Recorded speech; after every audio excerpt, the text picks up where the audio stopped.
আশা করি আগের ভিডিওটা তোমরা সবাই দেখেছো। এই ভিডিওতে আমরা আলোচনা করব একটা গোলীয় দর্পণের মুখ্য ফোকাস এবং গৌণ ফোকাস তা সম্পর্কে। তারপর আমরা আলোচনা করব উত্তল দর্পণ এবং অবতল দর্পণ দ্বারা যে গঠিত দ্বারা প্রতিবিম্ব গঠন করে সেই সম্পর্কে। তাহলে চলো শুরু করা যাক। সবাই কিন্তু কাঁটা কম্পাস নিয়ে বসবে, ঠিক আছে, আর পড়া শুরু করবে। তাহলে আজকে প্রথম বিষয় হচ্ছে আমরা প্রথমে পড়ব মুখ্য ফোকাস। মুখ্য ফোকাস ও ফোকাস দূরত্ব। মুখ্য ফোকাস ও ফোকাস দূরত্ব, ঠিক আছে। মুখ্য ফোকাসকে ক্যাপিটাল এফ দিয়ে প্রকাশ করা হয় আর ফোকাস দূরত্বকে স্মল এফ দ্বারা প্রকাশ করা হয়। চলো বোঝা যাক এই মুখ্য ফোকাস ও ফোকাস দূরত্ব জিনিসটা কি, ঠিক আছে। প্রথমত ছবির মাধ্যমে বুঝি। মনে করো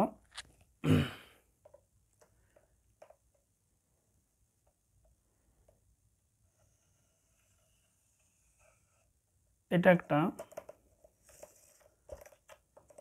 একটা অবতল দর্পণ, এটা একটা অবতল দর্পণ, ঠিক আছে। উত্তল দর্পণের ক্ষেত্রে করবো আমরা, চিন্তা নেই।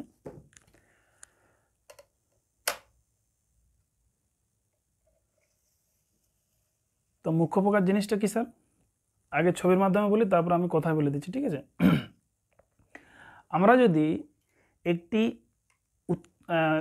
আগে বলে এটা কি দর্পণ, এটা বলবো আমরা অবতল দর্পণ, ঠিক তো। এটা আছে আমাদের অবতল দর্পণ। উত্তল দর্পণের ক্ষেত্রে আমরা দেখব। আগে বুঝি অবতল দর্পণের ক্ষেত্রে মুখ্য ফোকাস জিনিসটা কি, ঠিক আছে। মুখ্য ফোকাস হচ্ছে একটি অবতল দর্পণের সামনে প্রধান অক্ষের সমান্তরালে একগুচ্ছ আলোকরশ্মি আমি যদি দর্পণে ফেলাই, তাহলে প্রতিফলনের পর সেই আলোকরশ্মি গুচ্ছগুলা প্রধান অক্ষের একটি নির্দিষ্ট বিন্দুকে স্পর্শ করবে এবং তারা অতিক্রম করবে, ঠিক আছে। তাহলে প্রতিফলনের পর সেই প্রতিফলিত আলোকরশ্মি প্রধান অক্ষের যে বিন্দুকে স্পর্শ করবে সেই বিন্দুটার নাম হচ্ছে আমাদের ফোকাস বিন্দু, ঠিক আছে। তাহলে এই যে আপতিত আলোকরশ্মিগুলা দর্পণে এসে পড়েছে, তাহলে প্রতিফলিত হবে একেবারে।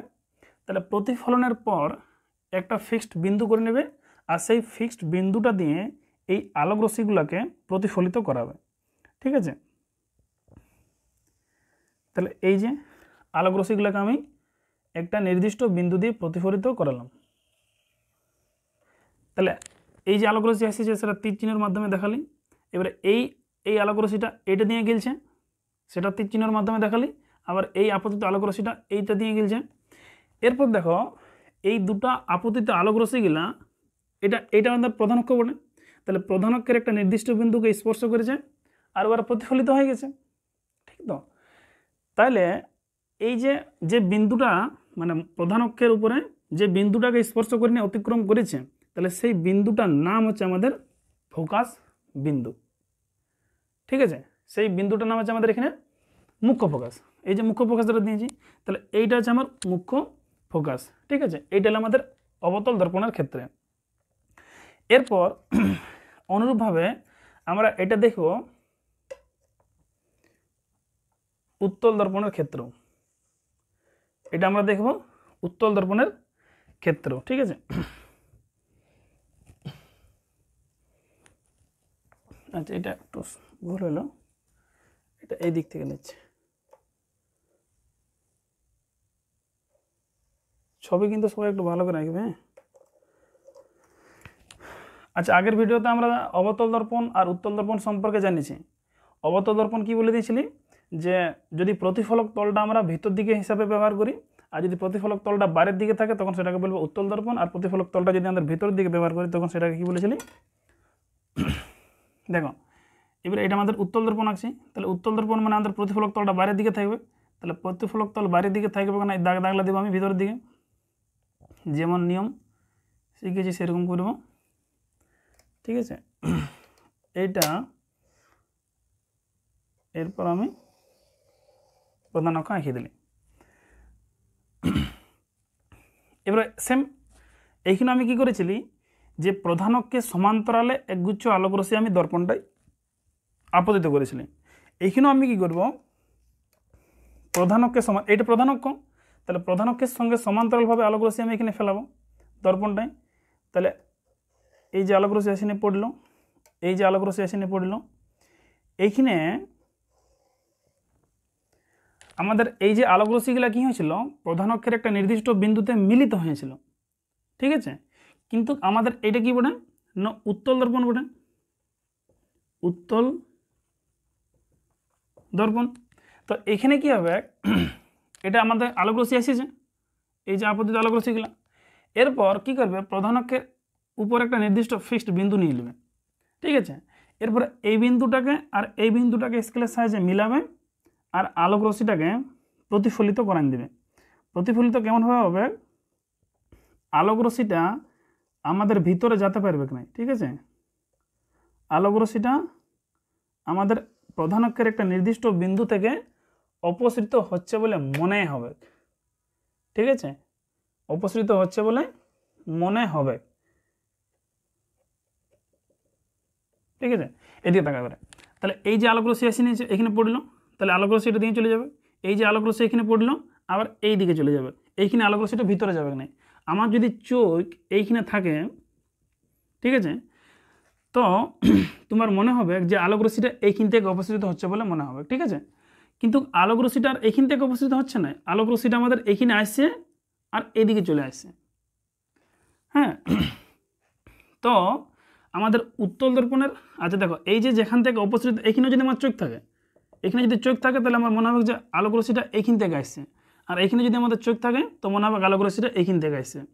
তাহলে আমাদের মুখ্য ফোকাস জিনিসটা কি, মুখ্য ফোকাস জিনিসটা হচ্ছে যে প্রধান অক্ষের সমান্তরালে আগত, দেখো প্রধান অক্ষের সমান্তরালে আসছে, প্রধান অক্ষের সমান্তরালে আসছে, সেটা উত্তল হোক সেটা আমাদের অবতল হোক, তাহলে প্রধান অক্ষের সমান্তরালে আগত একগুচ্ছ আলোকরশ্মি কোনো একটা গলীয় দর্পণ দ্বারা প্রতিফলনের পর, এটা আমাদের একটা গলীয় দর্পণ বটে, এইটা একটা গলীয় দর্পণ বটে, তাহলে আমাদের এই গলীয় দর্পণটাই আসিনে পড়ছে, তারপরে প্রতিফলনের পর না প্রধান অক্ষের যে বিন্দুতে মিলিত হয় বা প্রধান অক্ষের যে বিন্দু থেকে অপসৃত হচ্ছে বলে মনে হয়, এইখানে আমাদের আলোকরশ্মিটা মিলিত হবে, আর এইখানে আমার মনে হবে যে আলোকরশ্মিগুলা প্রধান অক্ষের একটা নির্দিষ্ট বিন্দু থেকে অপসৃত হচ্ছে। তাহলে সেই পার্টিকুলার বিন্দুটাকে, সেই নির্দিষ্ট বিন্দুটাকে আমি কি বলবো, ওই গলীয় দর্পণটার মুখ্য ফোকাস। বুঝতে পারলে? তাহলে অবতল দর্পণের ক্ষেত্রে আমরা দেখব যে সেই প্রধান অক্ষের সমান্তরালে আগত রশ্মিগুচ্ছগুলা প্রধান অক্ষের একটা নির্দিষ্ট বিন্দুতে মিলিত হচ্ছে, আর উত্তল দর্পণের ক্ষেত্রে দেখব যে সেই আলোক রশ্মিগুচ্ছগুলা প্রধান অক্ষের একটা নির্দিষ্ট বিন্দু থেকে অপসৃত হচ্ছে। এখানে মিলিত হবে, এখানে আমাদের প্রধান অক্ষের একটা নির্দিষ্ট বিন্দু থেকে অপসৃত হবে। ঠিক আছে, তাহলে সেই নির্দিষ্ট বিন্দুটাকে আমি কি বলবো, ওর মুখ্য ফোকাস। সেটাকে কি বলবো, মুখ্য ফোকাস। হ্যাঁ, এরপর মুখ্য ফোকাস তো বোঝা গেল, মুখ্য ফোকাস আমরা বুঝলি। এরপর জানতে হবে ফোকাস দূরত্ব। ফোকাস দূরত্ব কি স্যার? ফোকাস দূরত্ব হচ্ছে এই ফোকাস বিন্দু থেকে, এই যে আছে না ফোকাস বিন্দু, এটা বলে ফোকাস বিন্দু। তো এই ফোকাস বিন্দু থেকে এই বিন্দুটার নাম কি বলে দিয়েছিলি, মেরু। এই বিন্দুটার নাম কি বলে দিয়েছিলি আমি, মেরু। হ্যাঁ, তাহলে এই যে আমাদের ও এফ মানে মেরু থেকে ফোকাস বিন্দুর যে দূরত্ব, সেটাকে কি বলা হয় আমাদের ফোকাস দূরত্ব। এইটাকে আমি কি বলবো না, ফোকাস দূরত্ব। এটাকে আমি কি বলবো, ফোকাস দূরত্ব, যেটা আমরা স্মল এফ দ্বারা প্রকাশ করি। বুঝা গেছে? তাহলে মুখ্য ফোকাস কি বলবো, যে প্রধান অক্ষের সমান্তরালে আগত একগুচ্ছ আলোকরশ্মি কোনো একটা গলীয় দর্পণ দ্বারা প্রতিফলনের পর প্রধান অক্ষের যে বিন্দুতে মিলিত হয় বা যে বিন্দু থেকে অপসৃত হচ্ছে বলে মনে হয়, সেই বিন্দুটাকে কি বলা হয়, ওই গোলীয় দর্পণটার মুখ্য ফোকাস। যদি মিলিত হয় তো ব্র্যাকেটে দিয়ে দেবে আমাদের অবতল দর্পণের ক্ষেত্রে, আর অপসৃত হচ্ছে বলে মনে হয় তখন সেটাকে কি বলবো আমি, উত্তল দর্পণ। ব্র্যাকেট দিয়ে দিতে পারো। বুঝা গেছে? তাহলে এই গেল আমাদের মুখ্য ফোকাস এবং ফোকাস দূরত্ব। যদি কেউ বুঝতে না পারো কমেন্টের মাধ্যমে আমাকে জানাবে, আমি নেক্সট ভিডিও যখন আপলোড করব তখন আবার বলে দেবো। এরপর আমরা জানব গৌণ ফোকাস। এটা আমরা জানলে মুখ্য ফোকাস, এটা জানলে আমরা মুখ্য ফোকাস। এরপর জানবো আমরা গৌণ ফোকাস সম্পর্কে। ঠিক আছে?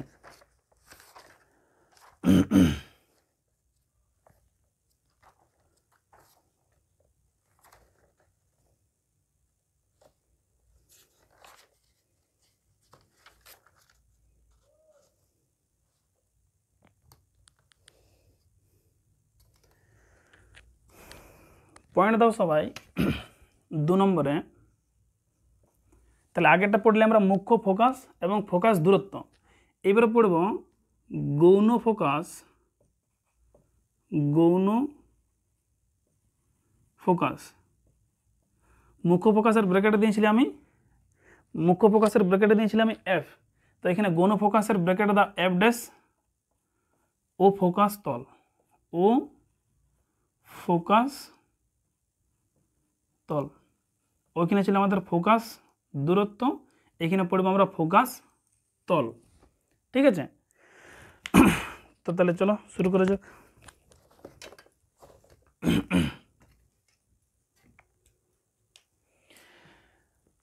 মুখ্য ফোকাসের ক্ষেত্রে আমরা দেখেছিলি আলোক রশ্মিগুলা প্রধান অক্ষের সমান্তরালে এসেছিল। গৌণ ফোকাসের ক্ষেত্রে দেখব সেই আপতিত আলোক রশ্মিগুলা সেই দর্পণটায় বা গোলীয় দর্পণটায় কেমনভাবে আসবে, আনতভাবে আসবে, মানে বাঁকাভাবে আসবে। হ্যাঁ, তো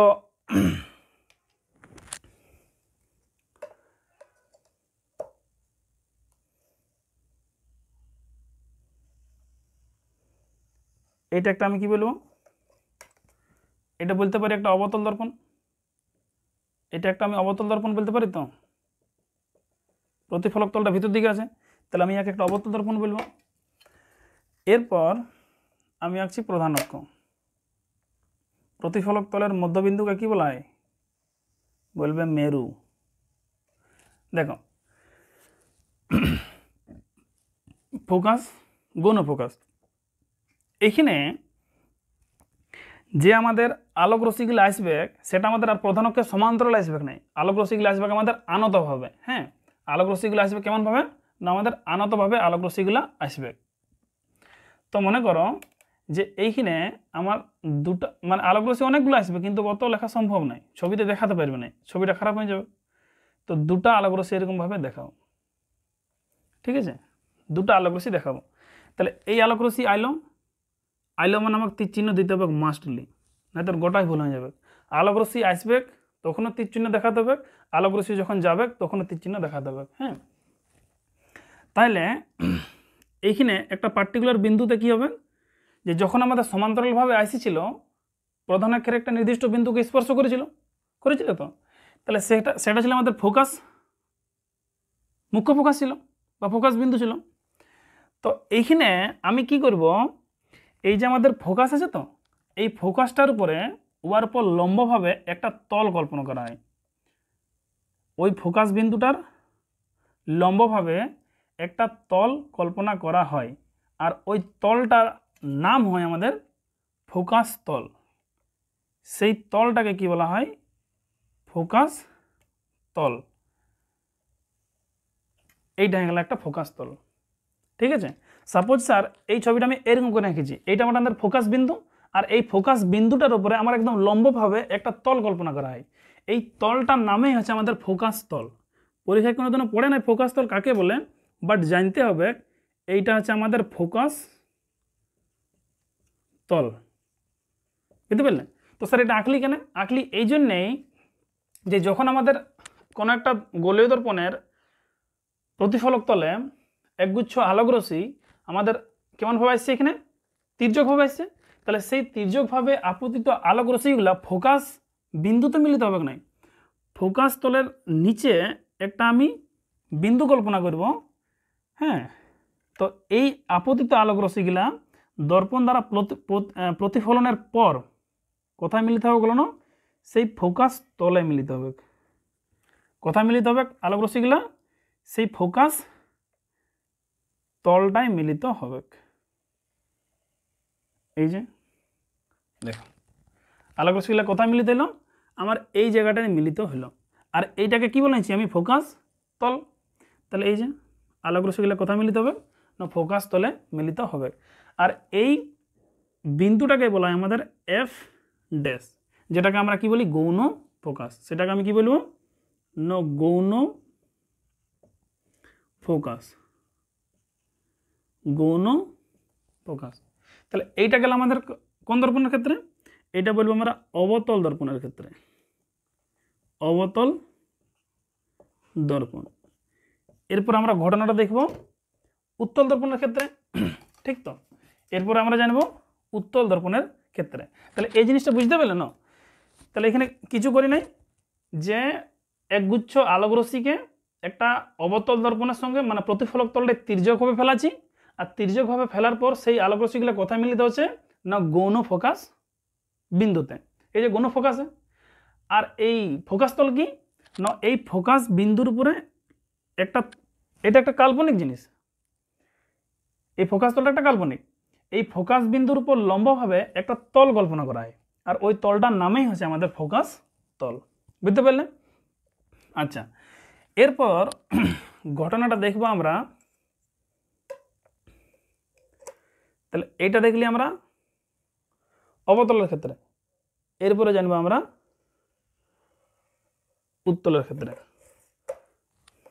দেখো এটা একটা মুশকিল, আলো পড়াবো যেখানে এটা যাবে সেখানে মুছে যাবে। তাহলে এটা ওটা আমাদের উত্তল দর্পণ। তাহলে উত্তল দর্পণ মানে প্রতিফলক তলটা থাকবে বাইরের দিকে, তার মানে দাগ দাগলা দিতে হবে আমাদের ভিতরের দিকে। তাহলে দেখো আমি দাগ দাগলা দিলে ভিতরের দিকে। হ্যালো, এরপর এখানে কি করতে হবে? না আলোক রশ্মি গুচ্ছগুলোকে ফেলাতে হবে। কেমনভাবে ফেলাবো? প্রধান অক্ষের সমান্তরালে ফেলাবো না আনতভাবে? বলবে আনতভাবে। তাহলে আনতভাবে ফেলাবো, তার মানে সাপোজ আলোক রশ্মিগুলোকে আমি এরকমভাবে ফেলাছি। এইটা একটা আলোক রশ্মি, এইটা একটা আলোক রশ্মি। ঠিক আছে? তাহলে এই আলোক রশ্মি আসছে, এই আলোক রশ্মি আমাদের এইখানে আসি নিয়ে পড়েছে। এরপর আমাদের কি হবে এইখানে? তাহলে সাপোজ স্যার এইটা ওটা আমাদের সেই ফোকাস বিন্দুটা। তাহলে ফোকাস বিন্দুর উপর লম্বভাবে যদি একটা আমরা তল কল্পনা করি, তাহলে সেই তলটার আমরা কি নাম দিই?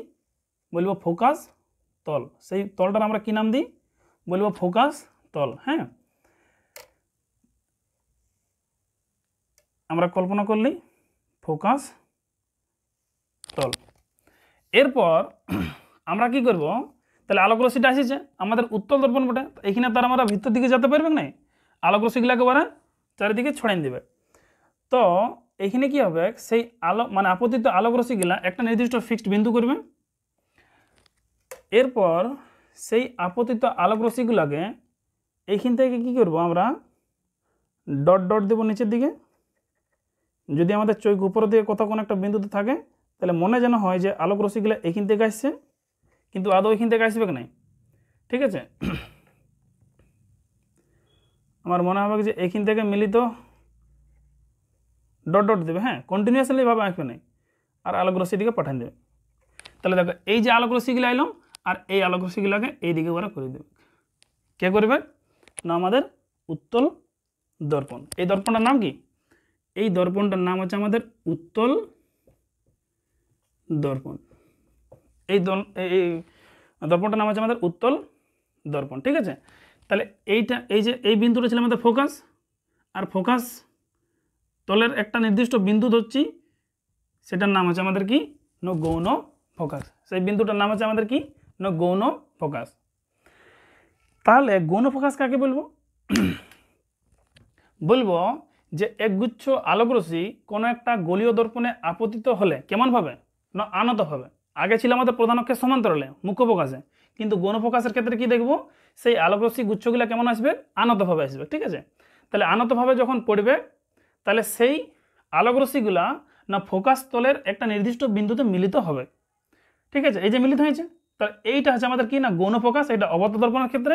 আর উত্তল দর্পণের ক্ষেত্রে কি হবে, তাহলে সেই তির্যকভাবে আপতিত আলোকরশ্মিগুলা বলবো ফোকাস তলের একটা নির্দিষ্ট বিন্দু থেকে অপসৃত হচ্ছে বলে মনে হয়, তাহলে সেই বিন্দুটার নাম কি হয়ে যাবে আমাদের উত্তল দর্পণের ক্ষেত্রে গৌণ ফোকাস।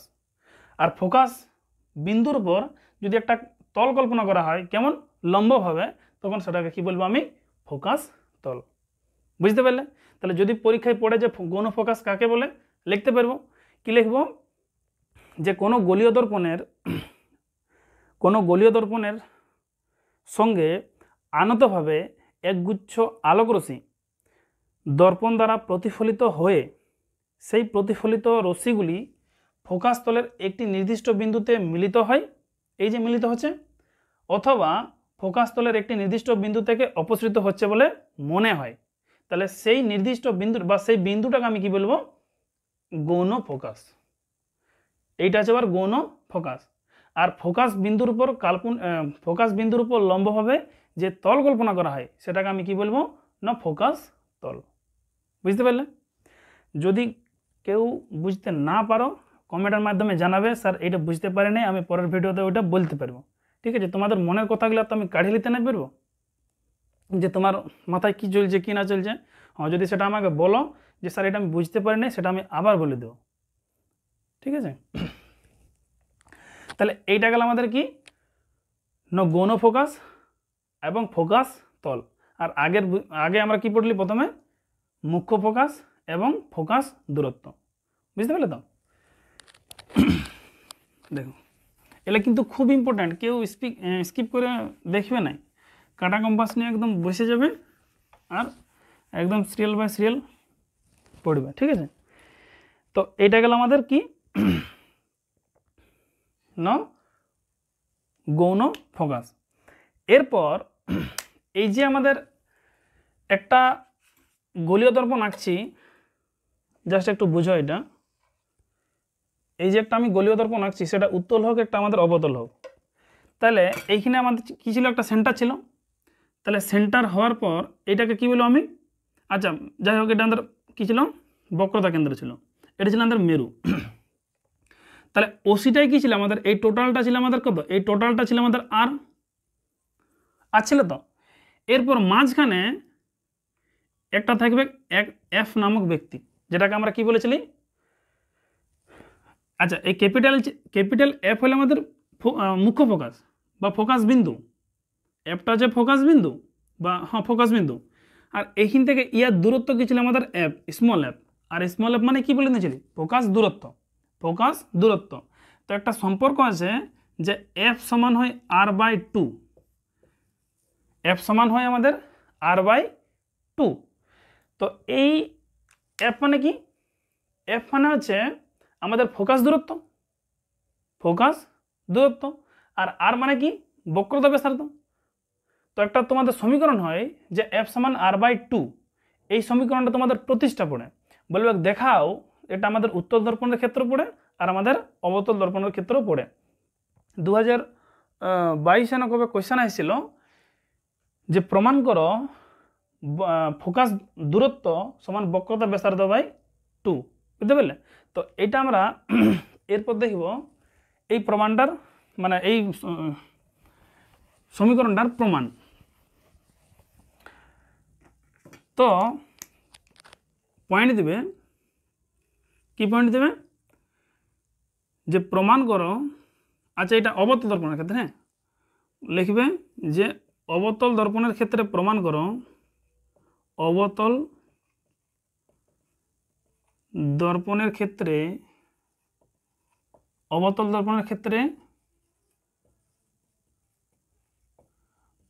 প্রমাণ করো কি না এফ সমান r/2। তো এইটা তোমাদের লেখাও দিতে পারে, আমি এটা লিখে দিয়েছি এফ সমান r/2। এফ মানে কি বটে, ফোকাস দূরত্ব, আর কি বটে, বক্রতা ব্যাসার্ধ। তাহলে বলবো ফোকাস দূরত্ব সমান বক্রতা ব্যাসার্ধ বাই 2, এটা প্রমাণ করো। ঠিক আছে, তো দেখো এইটা আমরা কিভাবে প্রমাণ করছি। হ্যাঁ, এটা কিন্তু খুব ইম্পর্টেন্ট, এটা ব্লকবাস্টার বটে। মানে তোমরা কি বলো, ইম্পর্টেন্ট কোশ্চেন না কি কোশ্চেন, তো সেইটা। হ্যাঁ, তো এটা আমরা কোন দর্পণের ক্ষেত্রে করছি, বলবো অবতল দর্পণ। তাহলে অবতল দর্পণের ক্ষেত্রে করছি, তার মানে আমি কি দর্পণ আঁকবো, অবতল দর্পণ আঁকবো। তাহলে প্রথমে কি করবে, সুন্দরভাবে একটা অবতল দর্পণ অঙ্কন করবে। কি অঙ্কন করবে, অবতল দর্পণ। তাহলে প্রতিফলক তলটা আমরা ভিতর দিকে ব্যবহার করব, তার মানে আমাকে দাগ দাগলা দিতে হবে বাইরের দিকে, দাগ দাগলা দিতে হবে আমাদের বাইরের দিকে। ঠিক আছে, তো দিয়ে দেবে। দেখো এরপর দেখো, যখন আমি এই গলীয় দর্পণটা আঁকলি, তাহলে কোথাও তো নিশ্চয়ই আমি কাঁটাটা রেখেছি, তাহলে সেটার নাম কি দেবো আমরা, বক্রতা কেন্দ্র। একটু উপরে দিচ্ছি, এখন দিচ্ছি নেই।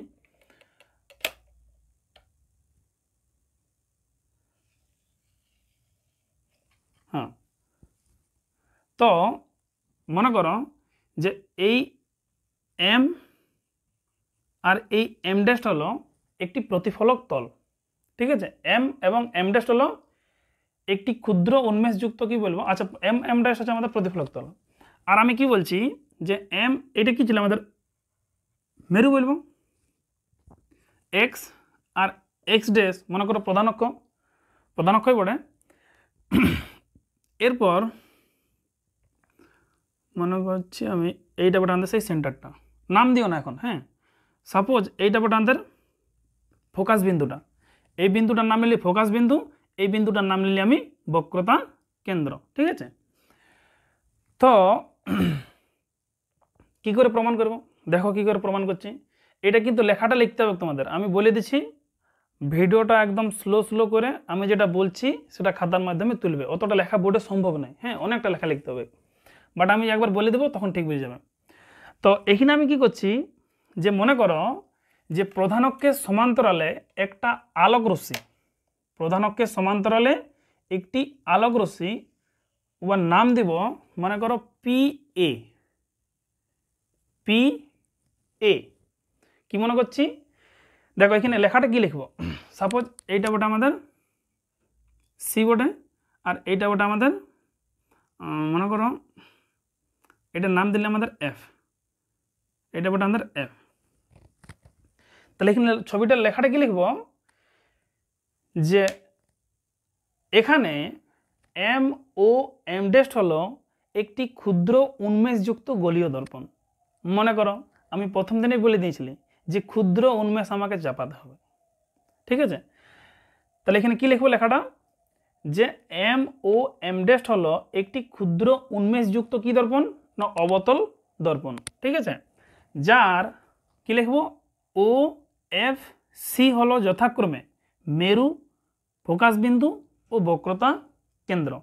ঠিক আছে, তাহলে আমি কি বলছি, যে এম ও এম ড্যাশ হলো একটি ক্ষুদ্র উন্মেষযুক্ত অবতল দর্পণ, যার ও এফ সি হলো যথাক্রমে মেরু, ফোকাস বিন্দু, বক্রতা কেন্দ্র। দেখো আমরা যদি প্রথম ভিডিওটা না দেখি তাহলে কিন্তু এই জিনিসগুলো জানতে পারবো না, তাহলে প্রথম ভিডিওটা দেখতে হবে আমাকে।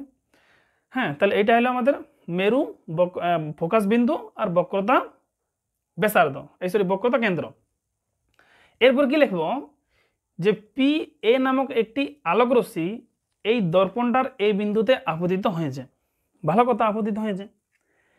এরপর আমরা জানি যে প্রধান অক্ষের সমান্তরালে আগত আলোক রশ্মিগুচ্ছ, প্রধান অক্ষের সমান্তরালে আগত আলোক রশ্মিগুচ্ছ আপতিত হয়েছে কোন একটা বিন্দুতে।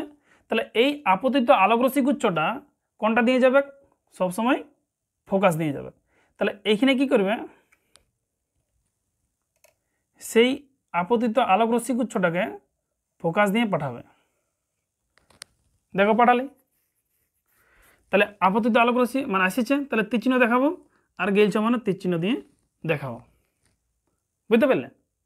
আচ্ছা, তাহলে আমি কি বলবো, যে পি এ নামক একটি আলোক রশ্মি দর্পণের এই বিন্দুতে আপতিত হয়েছে। পি এ নামক একটি আলোক রশ্মি দর্পণের এই বিন্দুতে আপতিত হয়েছে, এবং বলবো এ আর পথ বরাবর ও প্রতিফলিত হয়ে গেছে। ঠিক আছে, এরপর আমি কি করছি না এই এ কে আর সি কে যুক্ত করা হলো। কি লিখব খাতাটাই, যে এ এবং সি কে পরপর এ এবং সি কে যুক্ত করা হলো। দেখো আমি যুক্ত করেছি, এ এবং সি কে যুক্ত করা হলো, তাহলে যুক্ত করেছি। এরপর তুমি একটা জিনিস বলো, যে যদি এইটা একটা আমাদের গোলক হয়, তাহলে এই গোলকটার উপরে আমি যদি একটা সেন্টার থেকে ইয়ার উপর লম্ব টানি, এই মানে ব্যাসার্ধ টানি, সেটা এইটা হোক বা এইটা হোক বা এইটা হোক বা এইটা হোক, তো প্রত্যেকটা এই রেখাগুলো কী হবে, এই গোলকটার উপর লম্ব হবে। তাহলে অনুরূপভাবে আমি এই যে সি এটাকে যুক্ত করলি, সেটা কি হবে না এই গোলীয় দর্পণটার একটা ব্যাসার্ধ হবে তো। তাইলে আমি লেখাটা কি লিখব, যে এম ও এম ড্যাশ হলো একটি ক্ষুদ্র উন্মেষযুক্ত অবতল দর্পণ, যার ও এফ নামটা মুছে নিয়েছি, একটু পরে বলে দেব, যার ও এফ সি হলো যথাক্রমে মেরু, ফোকাস বিন্দু এবং বক্রতা কেন্দ্র। পি এ নামক একটি আলোকরশ্মি দর্পণের এই বিন্দুতে আপতিত হয়েছে এবং প্রতিফলনের পর এ আর পথ বরাবর সেই আলোকরশ্মিটা প্রতিফলিত হয়েছে। এরপর আমি কি করলি না এ কে এবং সি কে আমি যুক্ত করেছি। দেখো এ কে সি কে আমি যুক্ত করেছি। আচ্ছা, তাহলে এ কে আর আমি সি কে স্যার যুক্ত করেছি। এরপর তুমি কি বলবে, যে এই এসি রেখাটা এই গোলকের উপর লম্ব হবে, এসি রেখাটা এই গোলকটার উপর লম্ব হবে না? তাহলে এই জিনিসটা যেটা আমি বললি সেটা এখানে লিখবে, এই সাইডটাই যে কথাটা বললি সেটা এখানে লিখবে। এরপর প্রমাণটা আমাদের শুরু হবে, মানে এই ছবিটায় কি ঘটনাটা ঘটলো সেটা কিন্তু তোমাদেরকে বলে দিতে হবে। এরপর দেখো, এরপর আমরা প্রতিফলনের সূত্রানুযায়ী আমি কি লিখতে পারি বলো না, যে আমরা কি জানি বলো, যে আপতন কোণ সমান কি বটে প্রতিফলন কোণ। প্রতিফলনের সূত্র অনুযায়ী লিখতে পারি না। আচ্ছা, সাপোজ যে একটা আলোকরশ্মি আমাদের এই কোণে এসেছে, সেটাকে আমি কি বলি আপতন কোণ, আর এই কোণে গেলছে মানে কি বলবো আমি প্রতিফলন কোণ। আচ্ছা, তাহলে তুমি বলবে যে স্যার আমাদের এই কোণটা আর এই কোণটা সমান বটে তো। তাহলে এখানে আমি কি বলবো, এখানে কোণ পি এ সি সমান কোণ কি বলবো আর, আচ্ছা এই বিন্দুটা আর দিচ্ছি না, এটা দিচ্ছি আমি মনে করো এফ দিচ্ছি, এটা এফ বটে না, তাহলে এটা আমি এফ দিলি, তাহলে এফ এ সি এটা পরস্পর এটা কি হবে, এই কোণ দুটা কোণের মান সমান হবে। কারণটা এখানে লিখে দেবে, কারণ আছে আমাদের কি আপতন কোণ সমান প্রতিফলন কোণ। হ্যাঁ,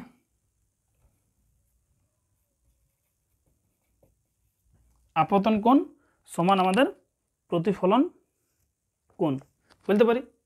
এরপর তুমি একটা জিনিস দেখো, এই যে আমাদের P A R O C, এই P A R O C, P A এইটা আর ও সি এইটা পরস্পর কি বটে দেখো না সমান্তরাল বটে, এইটার এটা, এবং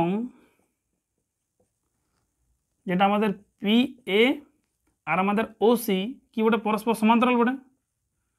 আর এই দুটা সমান্তরাল মনে করো এইটা আর এইটা দুটা সমান্তরাল সরলরেখা, এবারে এই দুজনকে যদি এক লোক ভেদ করে, মনে করো এখানে তাহলে ভেদ কে করছে, এসি ভেদ করছে দুটা সরলরেখাকে, এইটা বটে আমাদের এ, এটা বটে আমাদের সি, এই যে এইটা সি, তাহলে এসি বটে আমাদের ভেদক, কি বলবো এসি হচ্ছে আমাদের এখানে ভেদক, এসিকে আমরা কি বলবো এখানে ভেদক বলবো তো। আচ্ছা, এরপর তুমি একটা জিনিস দেখো যে এরকম যদি এই দুটো পরস্পর সমান্তরাল রেখাকে একটা মানে কমন বাহু কাটে, তাহলে আমাদের এই কোণের মানটার আর এই কোণের মানটা সমান হয় না? তাহলে এইখানে আমাদের এই যে এই কোণটা আর এই কোণটা সমান হবে না? তাহলে এখানে কি বলতে পারি বলো না? এইখানে আমি বলতে পারি যে অতএব কোণ পিএসি সমান কোণ এসিএফ বলতে পারি। কেন বলতে পারি? কারণ এইটা বটে আমাদের একান্তর কোণ। এইটা কি বটে আমাদের একান্তর কোণ, ব্র্যাকেটে লিখে দেবে। এটা কি বটে আমাদের একটা একান্তর কোণ বটে। তাহলে একান্তর কোণ যেহেতু বটে, তাহলে আমি এখানে কি বলতে পারি বলো? যে তাই হ্যাঁ, এটা কি বলতে পারছি আমি? যে কোণ পিএসি সমান আমি কোণ বলতে পারছি এসিএফ, মানে এই দুটা কোণ আমাদের সমান বটে। ঠিক আছে, তাহলে যেটাকে আমি কি বলছি বলো? একান্তর আমি কোণ বলছি। হ্যাঁ, এরপর তুমি একটা জিনিস দেখো, এইখানে আমি বলছি যে কোণ পিএসি সমান এফএসি, আর এইখানে কি বলছি? কোণ পিএসি সমান কোণ এসিএফ। তার মানে তাই আমি বলতে পারি যে কোণ এফএসি সমান কোণ এসিএফ। কোণ এফএসি সমান কোণ এসিএফ, মানে এই সরি একটু মাইক্রোফোনটা পড়ে গিয়েছিল।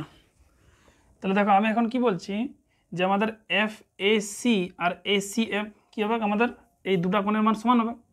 এরপরে কি বলছি দেখো, এখানে একটা ত্রিভুজ উৎপন্ন হয়েছে। ত্রিভুজটার নাম কি? অতএব এখানে দেখো একটা ত্রিভুজ উৎপন্ন হয়েছে এসিএফ। অতএব ত্রিভুজ এসিএফ এর দেখুন আমাদের এই কোণের মানটা আর এই কোণের মানটা সমান হলো। তার মানে আমি বলতে পারি যে এর কোণ এসিএফ সমান কোণ এফ এ সি সমান। এবারে একটা ত্রিভুজের এখানে প্রপার্টি আছে, তাহলে একটা ত্রিভুজের যদি আমাদের বিপরীত মানে কোণগুলো যদি সমান হয়, দেখো এই কোণটা আর এই কোণটা যদি সমান হয়, তাহলে বিপরীত বাহুগুলোও সমান হবে। তাহলে এই কোণের মানটা আর এই কোণের মানটা যদি সমান হয়, তাহলে এই বিপরীত বাহু দুটাও সমান হয়ে যাবে। হ্যাঁ, তাহলে এখানে আমি কি বলতে পারি বলো? যে যদি আমাদের এই কোণের মানটা এটা সমান হয়, তাই কি বলবো? যে যেটাই আমাদের এফ এ সেটাই আমাদের এফ সি, যেটাই আমাদের এফ এ সেটাই আমাদের এফ সি। বুঝতে পারলে? আচ্ছা, এটা হলো। এরপরে শর্তটা আমি কী চাপাবো বলেছি বলো না? যে এই দর্পণটা যে উন্মেষটা বটে, উন্মেষ মানে কি? উন্মেষ মানে কি? এই প্রতিফলক তলের শেষ দুটা বিন্দু, এই বিন্দুটার এই বিন্দুটা এত বড় বলে দিয়েছিলি কি? না, এত বড় নয়, এইটা একদম ছোট বটে। তাহলে আমি কি বলবো? মানে ক্ষুদ্র উন্মেষ বটে। তাহলে লেখাটা আমি কি লিখবো? যে দর্পণের উন্মেষ কি বলবো? না, দর্পণের উন্মেষ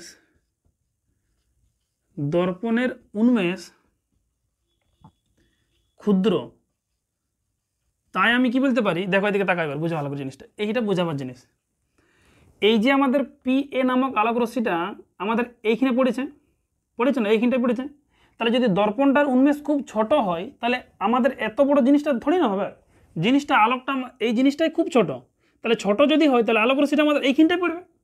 তাহলে এইখানটায় যদি আলোক রশ্মিটা পড়ে, তো আমাদের এই যে যেটা আমাদের এফ এ সেটাই না আমাদের এফ হয়ে যাবে। মানে এই যে আলোক রশ্মিটা এইখানে পড়েছে, তাহলে আলোক রশ্মিটা আমাদের এইখানে পড়বে।